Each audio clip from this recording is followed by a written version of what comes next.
Good morning, everyone. We're happy to be here to talk about this session.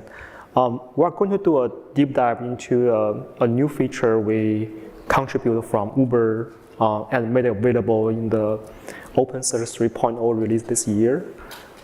It's called like pool-based ingestion. We started this idea sometime like last year and got very good interest from the community. We talked to several companies, and we also got like good support and guidance from AWS to make this happen. So I want to acknowledge that to their like input. We will talk about like why pool-based ingestion and why this matters so much to our deployment at Uber. And yeah, let's get into this. I'm Yupeng, I'm from Uber. I'm an engineer working on several online data systems like databases, Kafka streaming, and also like search as well. I'm also like a TSA member on OpenSearch and a core maintainer as well. Together with me, we have Varun. Yeah, hi, my name is Varun. I'm a software engineer at Uber in the search platform team. And along with Yupeng, I've been contributing to this pool-based ingestion feature.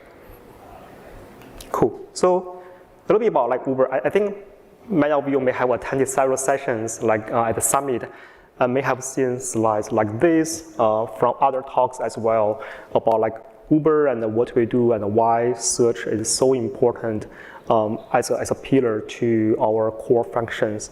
So I wouldn't go too much into these use cases. Perhaps you have learned about this from the session yesterday and also the keynote from our senior director talking about like why search is so important and our work on the extension to like search beyond, including observability. I want to emphasize that like the one unique interesting property of Uber is that like our business and also our data by nature is real time. When you hail a taxi or order food from online, they're like real time like actions. In the meantime, a lot of information generated in real time, as for example, the driver's car is moving, and the catalog or the dishes in the merchants or restaurants can be available, become unavailable. So we have to incorporate a lot of like real-time like information into our platform. So especially at our scale, you can see from this slide, we have like millions of like restaurants on Uber Eats, and there are like various like considerations we have to take. So how to balance between the freshness of the data and also provide like low latency experience to our customers, they actually at the core of this platform. And beyond like Eats, we also have like Uber Rides, and where Maps is also at the core of this like function. So if you want to go to a place, you type in the destination you have in mind, and you do expect like real-time like autocompletes, and which can trigger both the full text search and also semantic search, like taking into the signal from where you are, time of the day, and therefore give a better recommendation of this. And also in this like GenAI like era, that there's like a lot of new use cases like emerging that leveraging the RAG or GenAI and also the agentic like platform. And here, search also plays like very critical like component as overall like infrastructure. And that's why like real-time and streaming data like matters to bring in the latest like knowledge and information. Like for example, assuming you are either arrive in the San Francisco airport, you want to know, okay, where's my luggage? You need like real-time information from your airline carrier. And also similarly for Uber, like if we know you are in San Francisco like landed, we can give better recommendations. So this poses like additional and new requirements to the search like platform. And just to summarize some of the outstanding requirements here is that like data will stream in constantly. And this includes both the user-generated like actions, like while they click on the application or hover over of the content, we collect those input. There are also like information generated by the services, like systems internally, like logs or metrics, that will also like flow in, and this will bring in as a signals to our platform. We do expect like fast query performance for better customer experience. And the freshness here, as like mentioned, that some of our use cases we do demand like real-time like freshness. For example, in our ride application, like if people click a button and wait for a car, they do expect the car and matching show up as soon as possible. While the drivers may move constantly, that the location can change like in real time. So stale data can, unfortunately degrade the matching experience. But for some of our use cases, like near real time may be like good enough. Like for example, the catalogs, like in a restaurant, that may not like frequently like update as much, right? So we need to balance between the different like requirements and try to get like the more optimized experience and also the system simplicity. There are also some like non-functional requirements as in the scalability and high availability. In the later slide, you will see why this is actually pretty important for us to consider and adopt this pool-based like ingestion. A very high-level overview, and this is like more like architecture we present for the delivery use case, where we adopt like a quite novel like separation of rider, like reader and writer in the design. And here you can see for the ingester, like we pulled it out like from Kafka. And there's also a separate like ingestion pipeline built and maintained by our delivery team. And here the ingester will create the index, like sort it and maintain a certain order, and then upload the index to a remote storage so that our searchers can download and serve. So there are several interesting techniques that we made to make this like system very efficient, scalable, and also like make the entire application tailored for our application, our delivery like requirements. So in the session yesterday, we also give like one more deeper dive on that topic about like how we manage the parent-child relationship in the index. And here we're a little bit like focusing more on the streaming part and why this like pool-based ingestion reading from Kafka is very important to us. So if you look at the entire like Uber architecture, we actually run this active mode cross region. This is not just for search, but for the entire like infrastructure, we take this all active like setup. Why? I mean, it's obvious that I saw that like the Uber matters so much to like our customers like daily activity that you do expect like people when they want to go to airport, they assume like Uber should be available for them to make an order. So this OAC design is buried in so much in the foundation of the infrastructure. And over the years, we invested much in the infrastructure components. And one key insight we got is that the OActive like setup depends on so much on the Kafka, because Kafka maintains the streaming data, and if we're able to make Kafka to have the cross-region replication setup, we address a lot of complexity in this consistency management across different like services, databases in both regions. So here what we do is that you can see on the screen there's like a regional Kafka, which are the producers from each region will produce locally to this Kafka cluster. And we have a replication service that performs cross-region replication and aggregates into a call this aggregated Kafka cluster, which has a global view.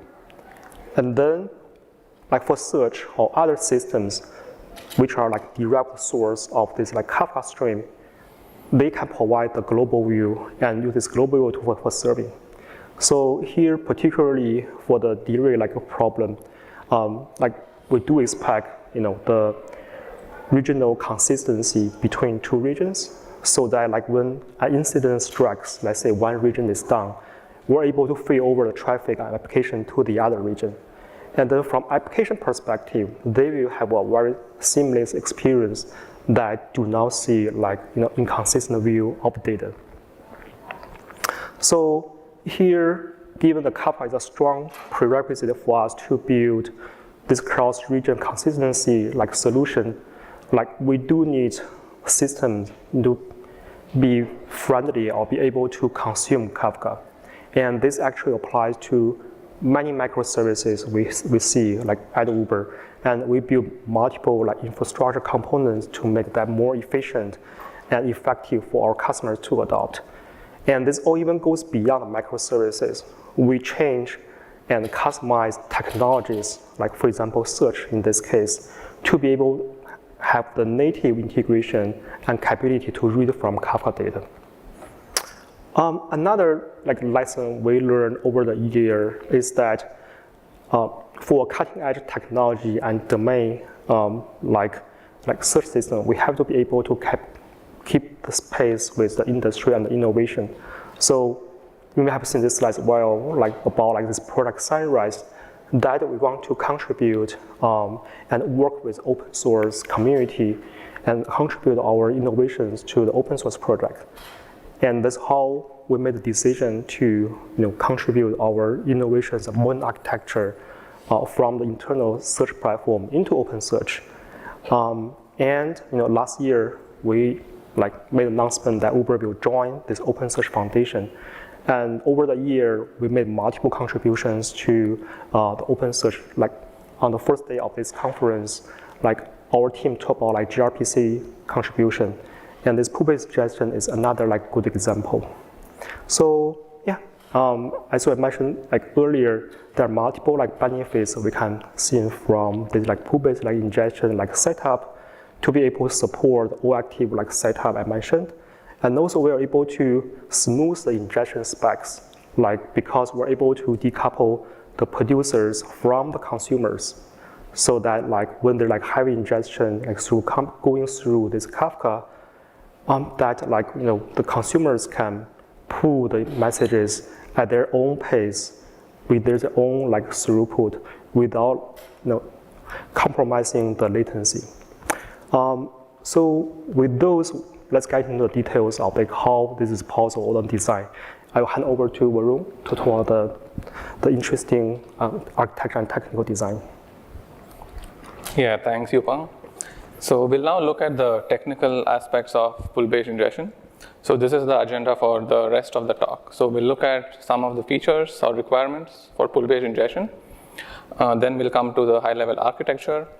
We'll pick a sample Kafka message and see how it flows through the different components. We'll then come to pull-based ingestion at Uber and look at some of the items on our roadmap. So today we have a Kafka and a Kinesis plugin available for pull-based ingestion, and it works with segment replication and a remote store.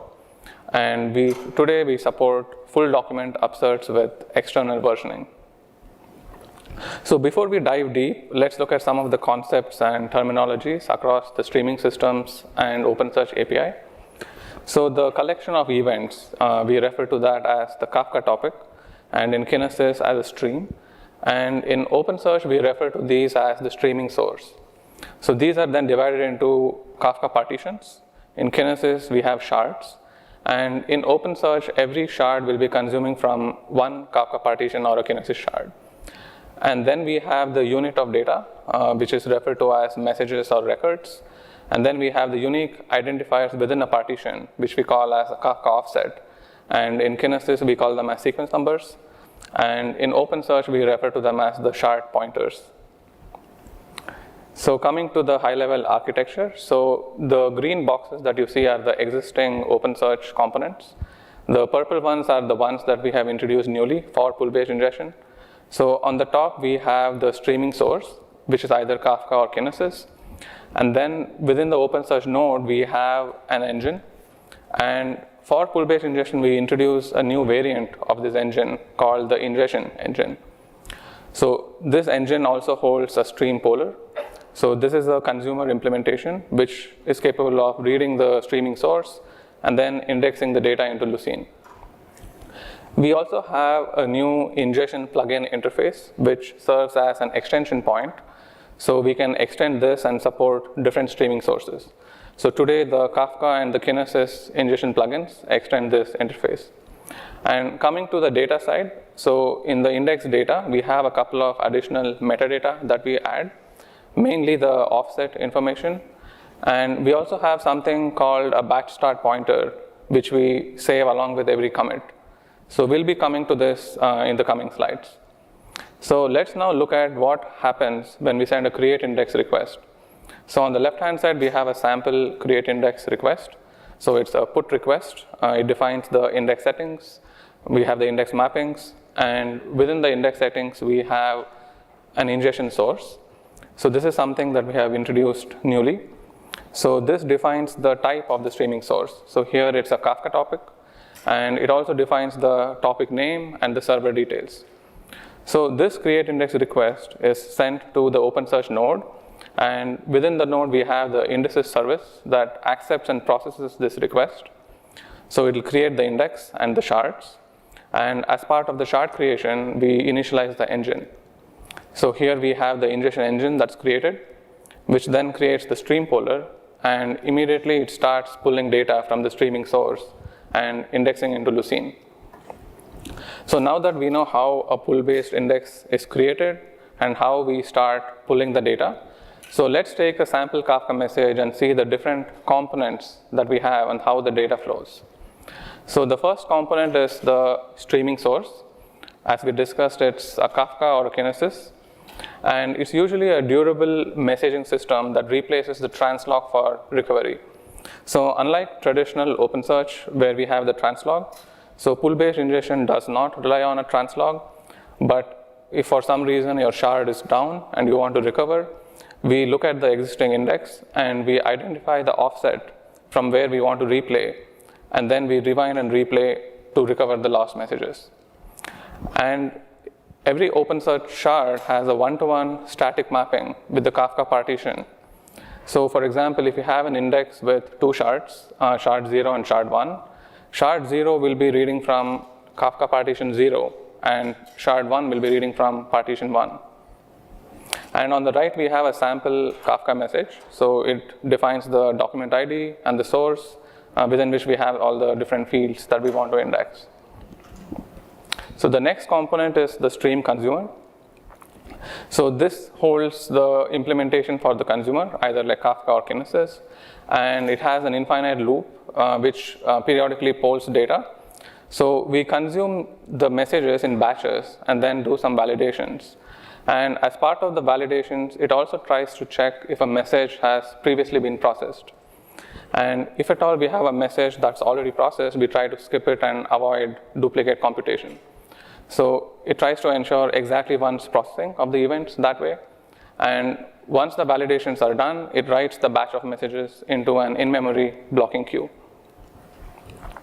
So the in-memory blocking queue is mainly useful to decouple the consumer and the processor threads. So that way we will be able to scale the consumer and the writer threads independently. It also lets us partition the incoming messages and lets us have multiple writer threads. So for example, if you look at the figure there on the bottom, in this case we want to have two writer threads. So we have two instances of the blocking queue, and each of the blocking queue has its own writer thread which read messages from it and then index into Lucene. Coming to the next component, the message processor. So this is the main writer thread that processes the events. So it reads the messages from the in-memory queue, parses the events, forms a Lucene document, and adds some metadata into this. So the metadata is mainly offset information. So along with every document that we save, so we have the offset of the corresponding message saved as a point field and a stored field. So later on, we will see that the point field is used to run a range query to get all the offsets beyond the starting point of ingestion, which will be used during shard recovery. Coming to the final component, which is the ingestion engine. So the engine is the interface for the Lucene index. So we support three modes, create, index, and delete modes, similar to the push-based model. And because we don't want the translog, so the ingestion engine uses a no-op version of the translog to skip the translog operations. And the last point is that because the ingestion engine is called from the writer thread, so we want to track the most recent message that we have successfully processed so that if we want to recover a shard, we have a starting point. So this we refer to as the batch start pointer, which will be the starting point during a shard recovery. So let's take an example and look at the blocking queue. So here in this case, we want to have two writer threads. So we have two instances of the in-memory blocking queue, and assume we have messages for documents 1 through 8 in sequence in the Kafka topic. So the stream consumer, once it does the validations, it will extract the document ID from the message, partition it, and then write into one of these blocking queues. So in this case, we just have two partitions. So you can think of it equivalent to doing a mod2 operation. So we have all the odd documents in one of the blocking queues and all the even documents in the other blocking queue. So two interesting aspects. So the first one is we are partitioning on the document ID. So if you have multiple events for the same document, we are sure that all these messages for the same document go into the same blocking queue. So that guarantees sequential processing, so we don't end up in race condition scenarios. And the second point is we have two writer threads reading from these two blocking queues, and each of these writer threads process messages independently.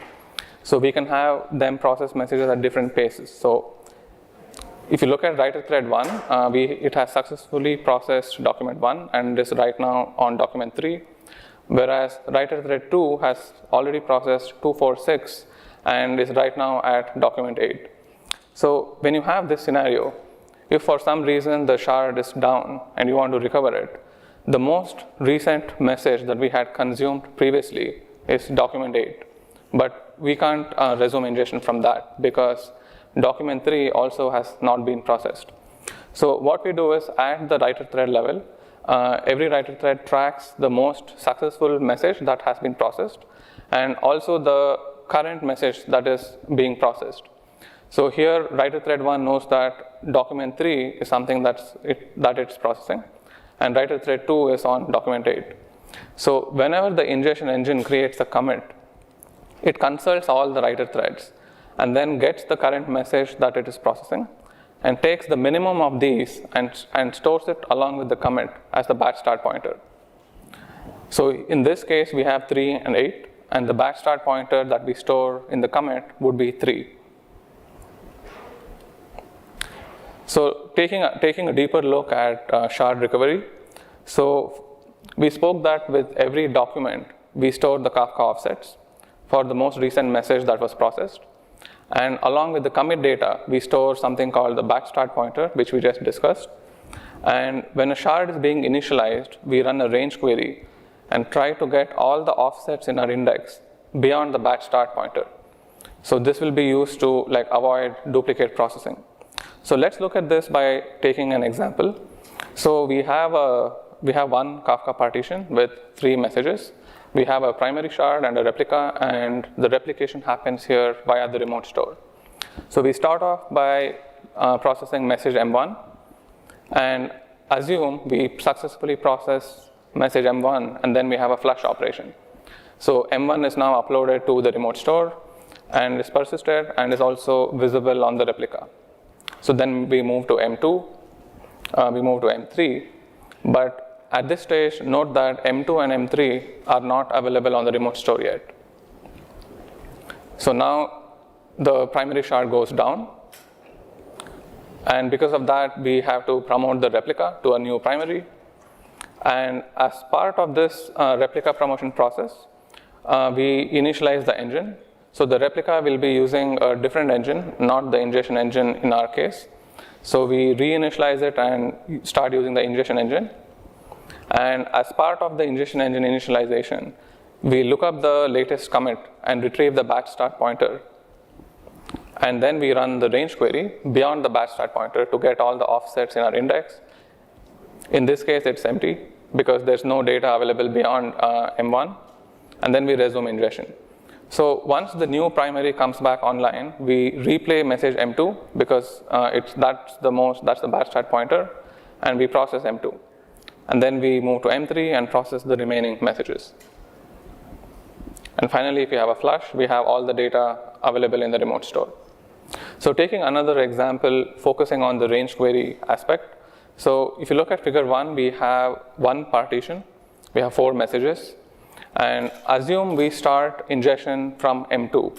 So the batch start pointer here is 2. So we start from 2. And when the engine is initialized, as we discussed, we run the range query greater than or equal to the batch start pointer. So in figure 1, the index is empty because we are just starting. So the persisted offsets is empty. So we start from 2, process message 2 and message 3, and assume at this time we have a flush operation. So we have M2 and M3 committed, and we pause ingestion here. So in coming to figure 2, we rewind the offset to offset 1. So we come back to M1, and as part of this rewind, we reinitialize the engine.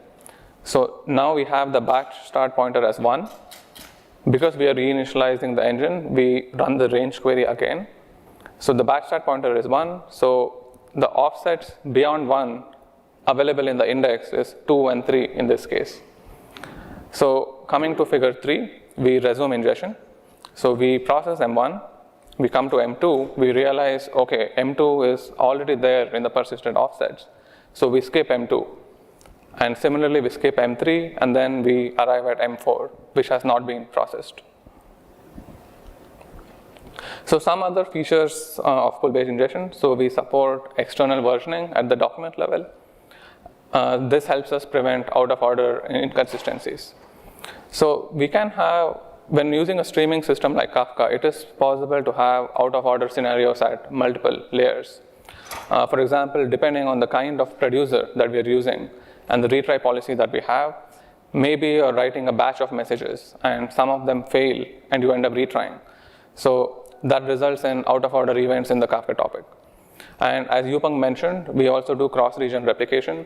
So there could be some corner cases where you have out-of-order events. So we solve for that by using external versioning with this pull-based ingestion.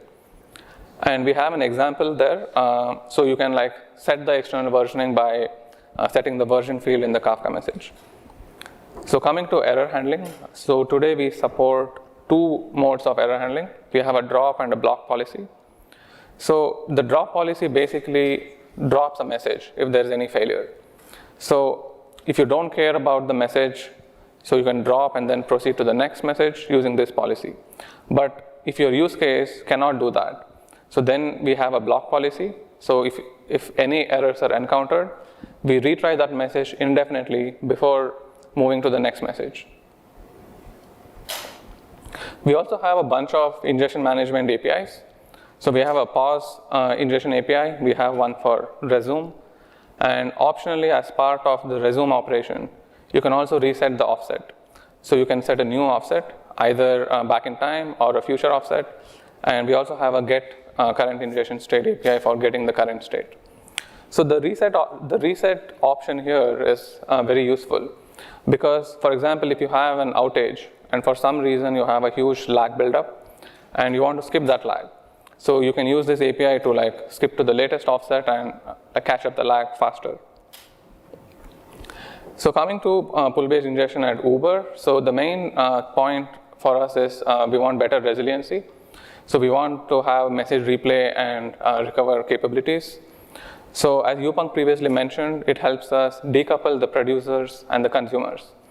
So maybe for some reason the OpenSearch cluster is down, maybe there's a write block and you're not able to accept writes. So if that happens, in the pull-based model, you can continue to accept writes, have it in the Kafka topic, and whenever the cluster is back online, you can catch up.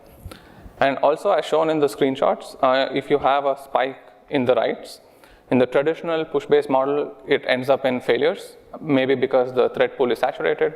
But the only impact in the pull-based model is you have higher lag, which you eventually catch up. So some items that we have on our roadmap, we want to support partial updates. So today we only support full document upserts to keep it simple. And we previously discussed that we have a multi-writer capability. But on the consumer side, it is still a single consumer, which could be a bottleneck if you need higher throughput. So we have something called a concurrent polar support that we want to work on, as well as flexible shard to partition mappings. So with these, we will be able to consume from multiple Kafka topics and also have one shard consuming from multiple partitions, if that can help your use case. We are also excited about priority-aware ingestion, which again needs multiple Kafka topic support. And we also have the offline index build capabilities. So for the offline index build, the idea is that we can have something like a Spark job that reads your source of truth and directly build the OpenSearch index outside your cluster. And then with pull-based ingestion, once you deploy this index on your cluster, it knows exactly where to resume ingestion from. So we briefly spoke about cloud native yesterday in one of the talks. So coming back to this from the pull-based indexing perspective, so cloud native is a leaderless all-active ingestion mode where we have multiple data nodes. All these data nodes do not share the state between them. And it also lets us have multiple writer support. So we can have multiple writers for the same shard. And each of these writers can consume from the same Kafka partition. So pull-based ingestion here makes the architecture simpler. So when we have a multiple writer support for a single shard, how it helps us is we'll be able to do safe rolling upgrades and restarts. So if you want to roll out a new binary, so assume you roll out on one of these writer nodes and it goes down. The other node can continue consuming your updates and serve fresh data. And once you finish the upgrade and the node comes back online, it knows exactly where to resume ingestion from and then catch up and start serving the fresh data. So you can try it out. We have a file-based plugin for pull-based indexing, mainly created for testing purpose. So on your laptop, you don't have to set up Kafka or Kinesis. All you have to do is add a bunch of messages into a file and do a Gradle run with this plugin. And you can play around with the pull-based indexing mode. So here are some quick links we have to the documentation, and you can also look at the plugins. So this will be a starting point if anyone is interested in contributing to this feature. Yeah, thank you.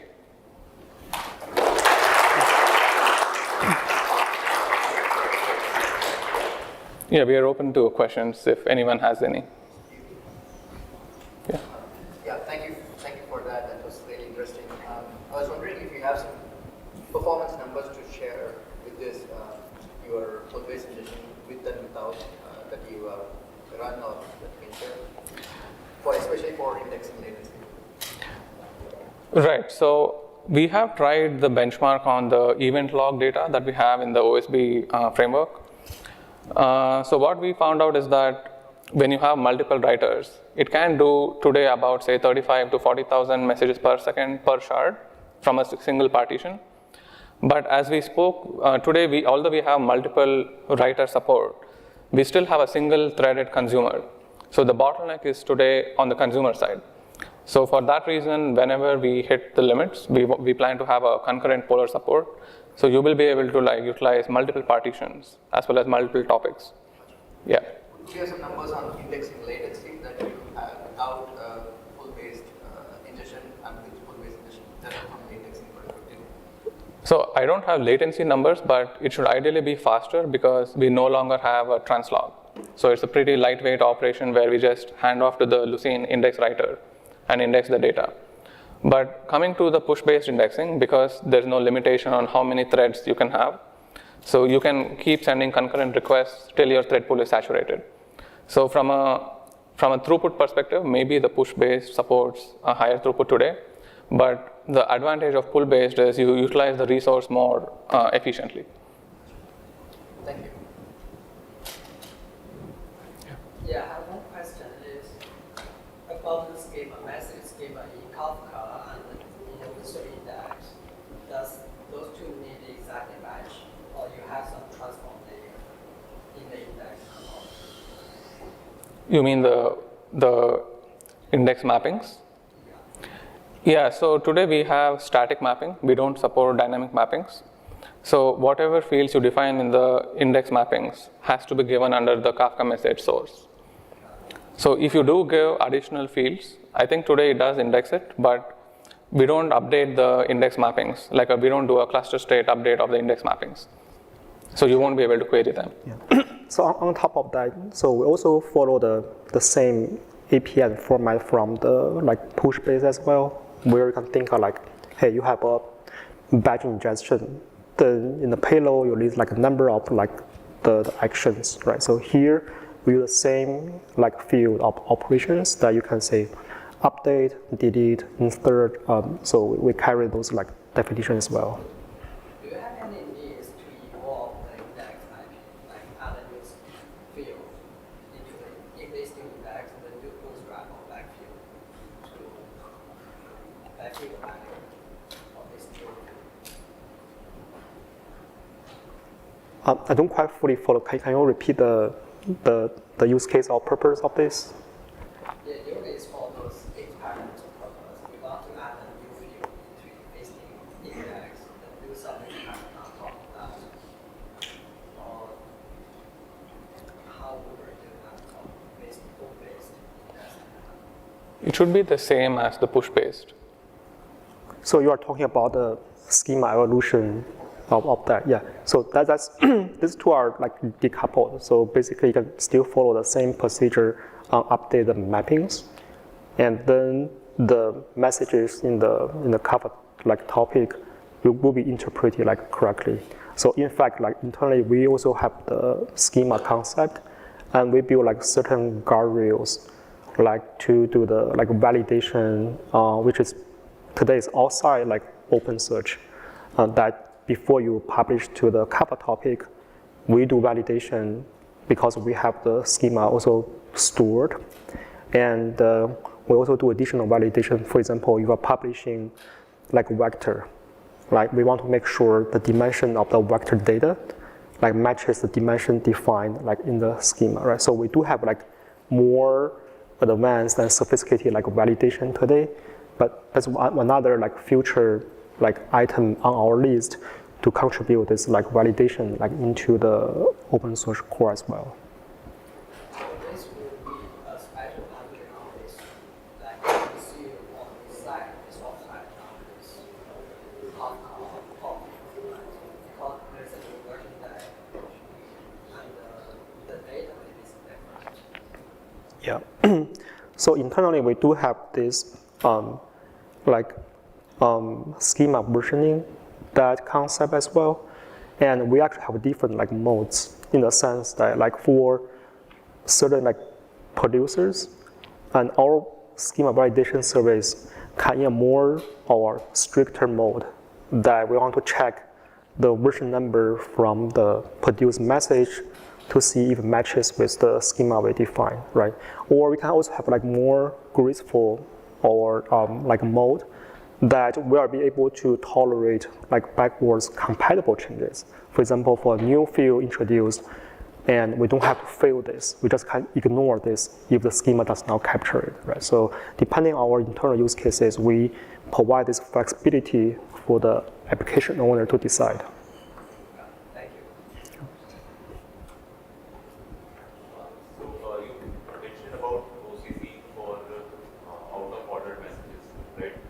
Using version.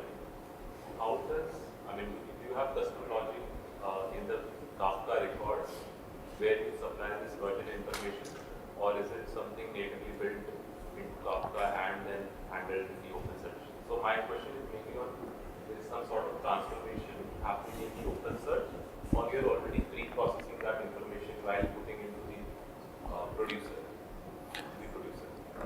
No, so the version is, it's just part of the message payload. It's not like a Kafka native versioning. So as a user, you can use your timestamps or anything, any field that you want to use as a version. So for example, if you go back here where we had the sample Kafka message,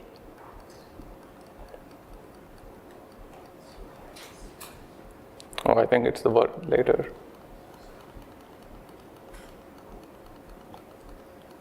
Yeah, so you can see the sample payload that we have. So you have the document ID, source, and along with that, you just need to set the version field. Which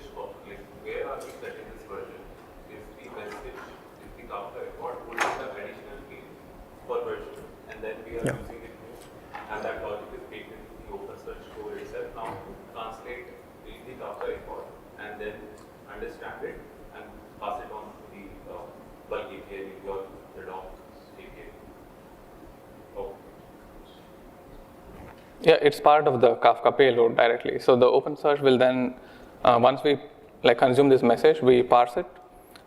Once we parse the message, we will extract this version from it and try to look up the index and see if it's a newer version or an older version. So in practice, a common way we do is you just use the timestamp, because keep in mind, right now it takes a full upsert.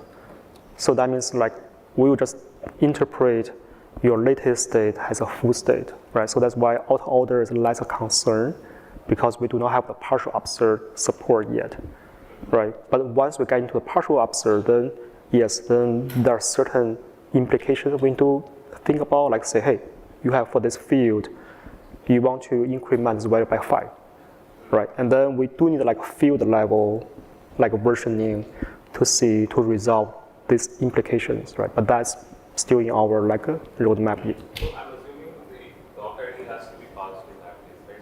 I mean, to support the semantic. Custom doc ID is something that we're passing there. You can see that the versioning is on the document itself. It's document versioning, which is sufficient for a full upsert system. For the Kafka topic and the partitions, does the key that you use for partition does it have to be equal to the routing key for the shards as well?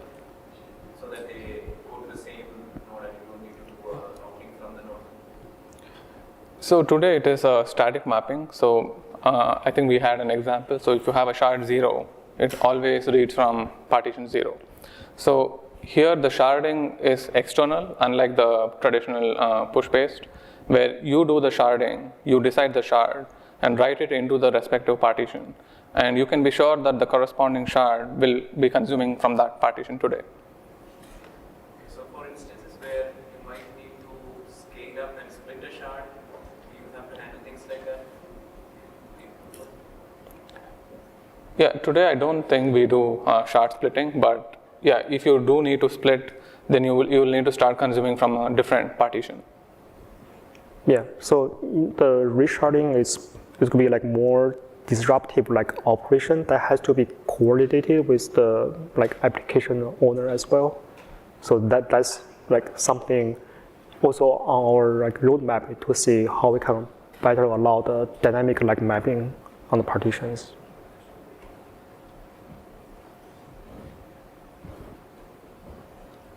Cool. Yeah. Thanks, everyone. Thank you.